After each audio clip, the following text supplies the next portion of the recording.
What's up, my people? We're back on the Third Eye movie reviews, and we just had a great week in the theaters, man. We had the Oppenheimer, we had the Barbie, called the Barbenheimer. I did do the double feature. Me and my girlfriend and I, we did it. It was a great time. But man, we're gonna dissect the films, and I'm gonna promote why I don't think you should do the double feature, but it is a great cinema experience. So if you want to do it, do it.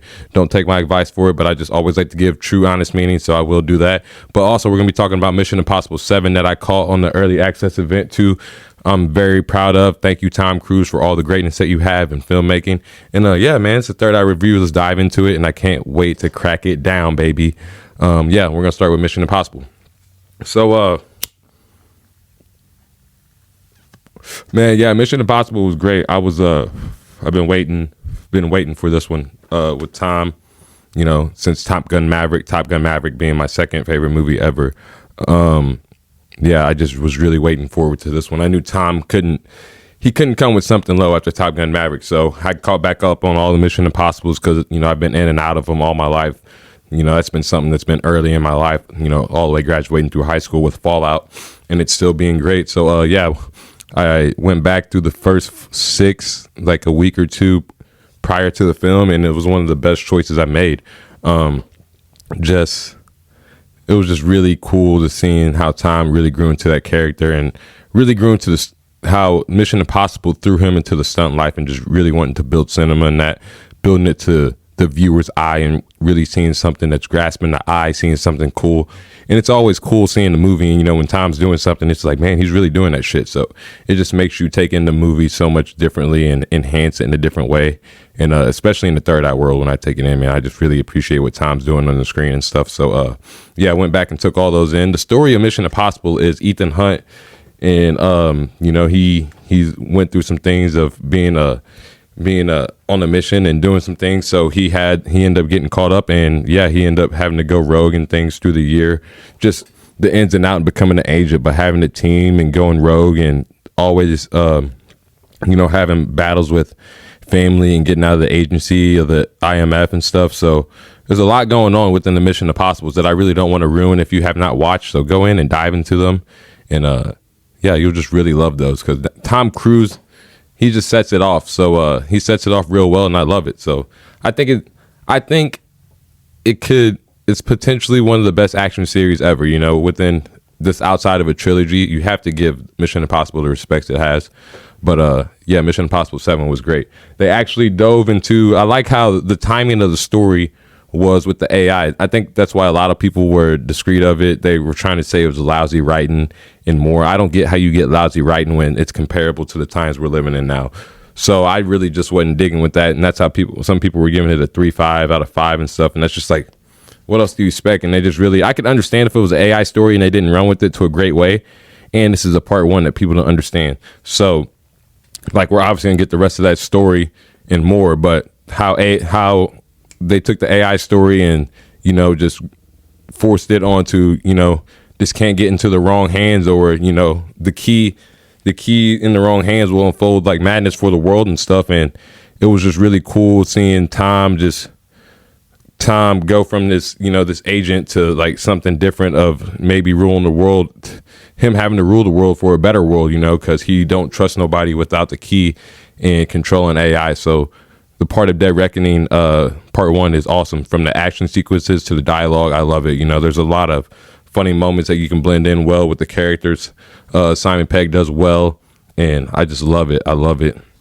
Rebecca Ferguson does well too. I cannot wait for Dune 2. It's going to be phenomenal. It's going to be phenomenal from the IMAX movie, from the IMAX trailers and more, and I can't wait for that. So yeah, that was Mission Impossible 7. I cannot wait for Dead Reckoning Part 2. I think that's going to give more people upside when that comes out to go back and really appreciate this movie. So don't kill the movie right now, man. It's only a part 1. Let it live, man. It's great. And just give Tom his justice. I don't care what you believe in outside of, beliefs. We all believe something different, but don't let that critique how great a movie is, please. And I feel like people do that with Tom Cruise movies, and that's not fair to Tom. It's not fair to Tom at all. So we got to keep it fair. Be right back.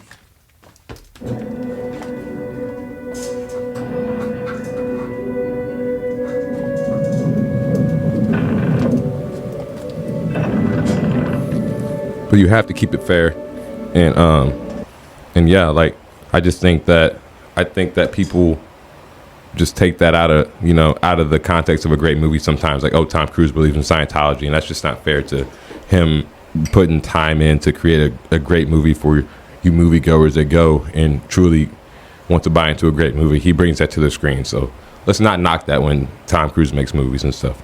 So let's talk about the next one. Do I want to talk about Barbie or Oppenheimer? Man, it's tough. I think we're going to go Oppenheimer. No, we'll talk about Barbie. We'll talk about Barbie.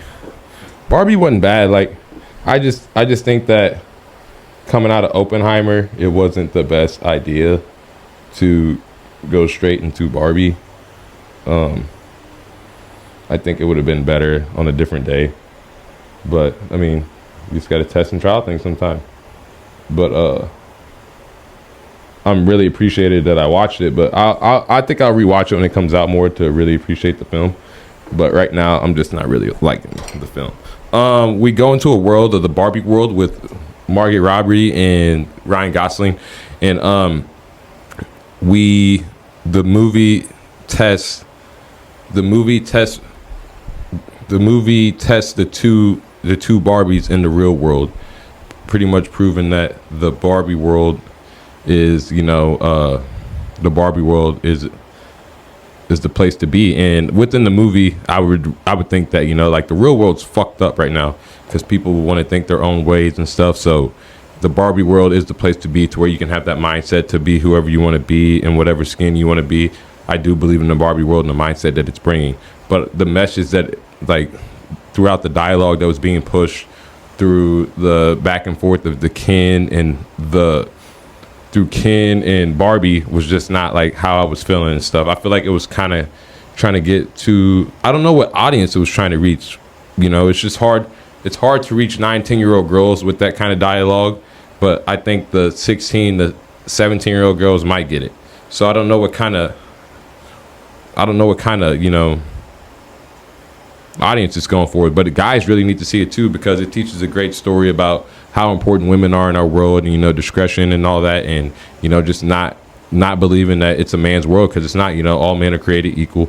Women can do everything that they're empowered to, and we just have to believe in that and support that. And women had to put themselves on that pedestal as well. And I do believe women do that. Women hold themselves to a higher standard, and it's girl power in their own meanings, in their own way, which is fine. But we all just, I just feel like most people I surround myself by just know, like, the right feminist, the right ways of supporting feminism. And I just feel like, Greta Gerwig in this film, I feel like she was trying to get that, like, trying to persuade it and mix it to where, like, it's just a blend of Barbie world. The Barbie world is a place to be, but I just think it just kind of came off wrong within the dialogue, within just having fun with the Barbie film. And I feel like people were coming to have fun with the Barbie film rather than get a split audience. So that's kind of just where I was with the film. The Barbie film's not made for me. It's not something I was really going forward to. I was going for the Oppenheimer. So it's not something that I was open-minded to it, but I might be open. I think I'd be more open-minded on the rewatch, but I still don't think I'm going to give it higher than the 2.5 out of 3 stars. It's just not, it's not slapping like Oppenheimer. So I get the slumber parties and all that, and I get the and I get the Barbenheimer gigs, but, like, at the end of the day, let's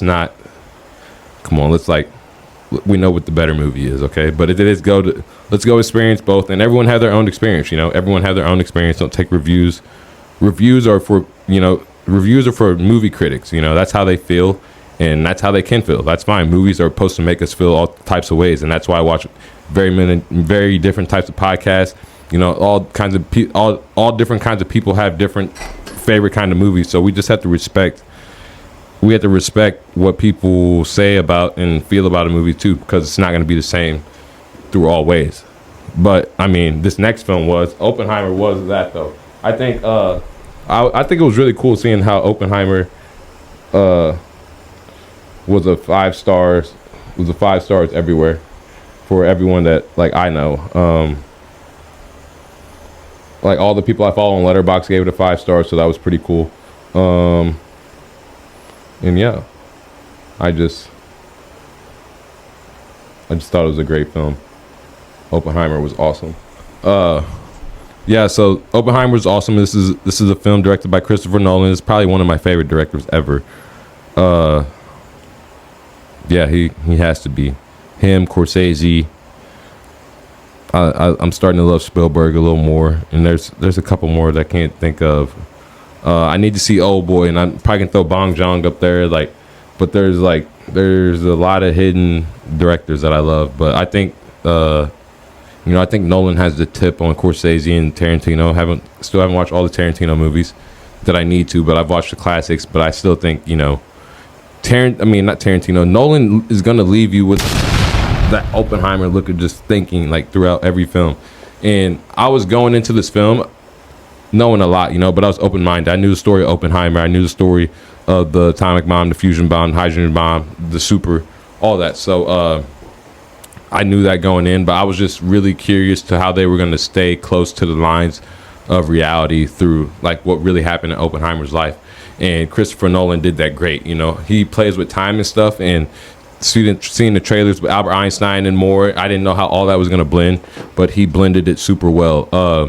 As the film opens, we're brought into a young Oppenheimer's life, and he's in the lab studying and stuff. He's just it's not pleasing to him. It's not what he's wanting to do. He's wanting to learn more. He's dreaming of the quantum theory, things coming together for a bigger vision, and he's trying to seek that. So he's trying to, I think where he's starting to figure out on his way to Berkeley is, can a star die? So it was pretty cool trying to see the effects of how if a star can die, and running with that to the quantum theory and bringing up the facts of that they can really have a bomb and stuff. So just the movie at the beginning really brings you to that part of Oppenheimer and growing into the visions of him visioning the bomb and having the trials of the Communist Party, jumping back and forth, Jean Tatlock and meeting Kitty and stuff, and her getting out her divorce and stuff. The first part of the film was just really breaking down the man of who Oppenheimer was, and throughout Berkeley and poisoning his teacher and all that. They did all that well. I love that. So and we were also introduced to Louis Strauss, so I really didn't know much about doing my research on before the movie. So that was on the first watch. I was kind of confused, but how Nolan split it, the timelines for you to understand the story, I wasn't confused on what was reality and what wasn't throughout the film, and he did that well. So throughout the second watch, I knew everything was going on after doing some homework, listening to some different reviews of how the time had come together, and I was pretty much right on that watching the movie, and it was just great seeing how it balanced and stuff. And through the second time, you pretty much understand that the beginning of the movie is the end, but that's how Nolan's storytelling is just great. He doesn't unfold the story right there at the beginning of the scenes, because he doesn't give what was said, what Oppenheimer said to Albert, until the very end of the movie, which was a deep scene, but it wasn't deep until we got into the end of the movie. So seeing how the story unfolds of Oppenheimer and building the atomic and people falling out with him and more, to him losing his secret agency within the war and stuff, and it was a lot, and it was a lot to handle, and I felt the stress of Oppenheimer through growing up, really, and growing up with a great mind. With great mind, with great power comes great responsibility, and in all things you have responsibility, and you're always forever thinking of the repercussions. So Oppenheimer, he said that I think that we can start something that might cause a chemical chain reaction to the whole and destroy the whole world. And I understood that on a different level. People are so hungry to be the first in this and that, or on top. So just imagine at a time when it was just flat out war. So I can understand where Oppenheimer was at, just trying to see humanity outside of killing and stuff, and seeing that the great arms race is not the best deal, because we don't know who might be feeling some type of way one day to go drop a bomb at any time, if anyone's sitting on bombs.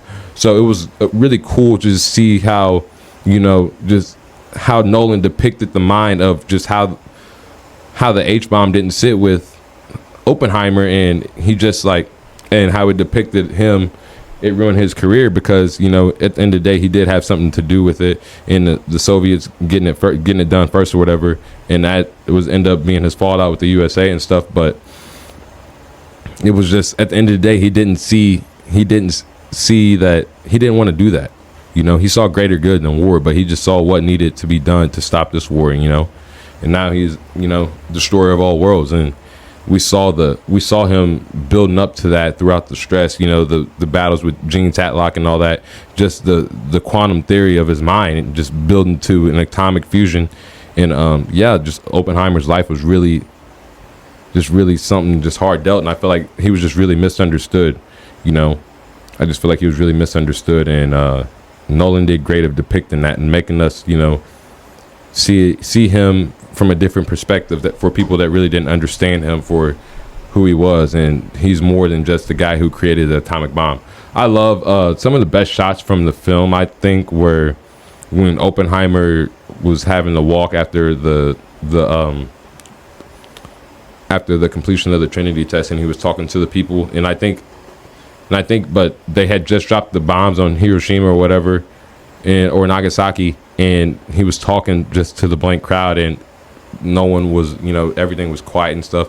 And that scene was just really, really deep with me. It just sat deep with me because, like, it put you in the outside, us as Americans, it put us in the outside world, and it put me in Japan for a minute, and just being one of them. And, we can't imagine that, like, what they've been through and all that. So we're very blessed to be in a great, blessed world of, a great army and stuff, and even more, that to be able to be on this earth today. So it just had my mind thinking in a whole different level of humanity and stuff. And we just have to learn to love more throughout everything. And I feel like, we stay away from things like war and stuff, and it's more allies and all that when things come to shit. So, I thought Oppenheimer was great. You have to catch it in the IMAX. The IMAX, I called it on the IMAX the first night on Thursday, which was great. It's just a different experience, IMAX 70 millimeter. To explain it, if you go and watch your standard movie and see the blackness on the bottom of the screen and on the sides, that's your standard 35 film. It's just kind of skinny, short film. And to where, like, 70 millimeter, you're not going to have any of that wiggle room in the black screen. Everything's going to be filled. It's going to feel like you're in the room, kind of first POV or second POV with whoever's being shot at the time. So the IMAX was great. I felt like I was right on Oppenheimer's nose the whole time of the movie, and Ludwig's score was phenomenal. Like, I've never felt so chilling throughout, like, an autobiography. There was nothing that made me jump scared besides, like, the little boom throughout the Trinity test and stuff, but, like, there was nothing that was really trying to make me jump scare, like demons and stuff, that made me scary. But just feeling the thoughts of Oppenheimer and all the stress that he was living with, and reality, and the fighting the communist parties, and the FBI looking out for him because they don't believe that he's loyal to the USA and stuff, is just really a nuclear bomb within itself. And I really just felt that within the film, and it was deep, and just seeing Oppenheimer in that moment just walk through the ashes, and you see the skin, you see the boom go off, and all the skin starts to go, and he was just really visioning what he had started, and the lives he had just taken. But, was it for the greater good? And, I don't know. It's just a tough situation to be in the situation of Oppenheimer. And I just think that's why this movie is so great, because you have to put, it's just very subjective, and just makes you think outside yourself, and makes you think just to be grateful for what we have, because in a world of war, I don't know what would, I'm just grateful that we don't live in that. So Oppenheimer just put me on a different level of all thinking and appreciation. And I could talk about this film for days, and I'll come back to it, I think, at the end of the year wraps, when we talk about, like, the 2023 Third Eye Movie Reviews Awards. And then this will definitely come back up. I think this will do a lot of numbers at the Oscars. I think it will win the best sound for sure. And I don't know about Best Picture yet. I don't know. There's a lot up in the air. But, there's a lot of split movies out there. Like, Beau is Afraid is great, but it was very split. I thought that could be a Best Picture, but this is better. This is Oppenheimer. The opening weekend killed it. So I can see Oppenheimer really killing it on the opening weekend act. So yeah, Oppenheimer was great. I watched it twice. So now I can rank it on the the top 50 is going to sit probably at 29. I have a few films that's better than that, like Akira's better than that, Dune. I still got a lot that I need to go back and really jumble it up before the summer ends up. And but yeah, it's a great film, and it's a 53rd 5-star movie that I have on the letterbox. So it's just, it's rare to really find a good 5-star movie, but this is a sound 3-hour movie. Get out to the theater. It's a must see in the theaters. And 70 mil. If you can't go to IMAX, go watch it in 70 millimeter. Do not watch it in the standard form because you regret it. But Christopher Nolan shot it in 70 millimeter. That is his standard form. So make sure you go do that, and you will enjoy the film. I promise. And yeah, I really don't got much left. I'm going to see Talk to Me Thursday. I've been hearing a lot of great things about that, so I'm really excited for Talk to Me. And then I got the early access event to the Ninja Turtles Monday. The Ninja Turtles is going to be huge. I'm super excited for it. It's just bringing back the Spider-Verse vibes. We get a little anime again. So, yeah, I'm super excited for the Ninja Turtles. Cannot wait to see how it cracks down. Seth Rogen has a hand in it and stuff. I saw Post Malone. He has a voiceover in it as well. So there's going to be a lot of different creativity throughout this film that I'm ready for. And I cannot wait because, Spider-Verse has been on my mind, and I'm ready to see something different than it. So I cannot wait to see how the Ninja Turtles brings the anime live Spider-Verse feel to the screen, and it's going to be great.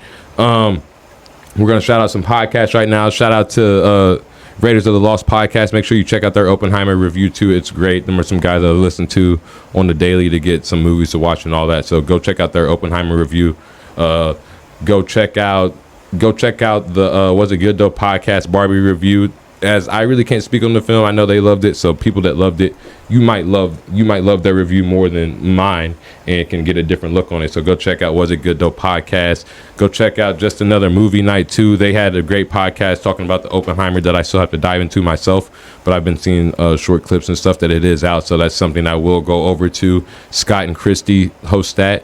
And yeah, just shout out to the movie conference crew that's always keeping it lit in the chat too on Instagram. If you're popping on Instagram and want to just come debate with some great movie debaters, come join the movie conference lounge. I host it and we just talk about movies all day. No politics, no nothing. We just talk about how movies make us feel, what great movies we need to watch, and different events and stuff that we're going to and stuff, and what we're looking forward to that's coming up and coming out. And yeah, we usually are all in there early, so we're all talking about it pretty early and stuff. And it's a great group to be in. So I think I've sent some invites to some people. So just check your DMs. So yeah, check it. And if you love to debate about movies, come join the movie conference lounge.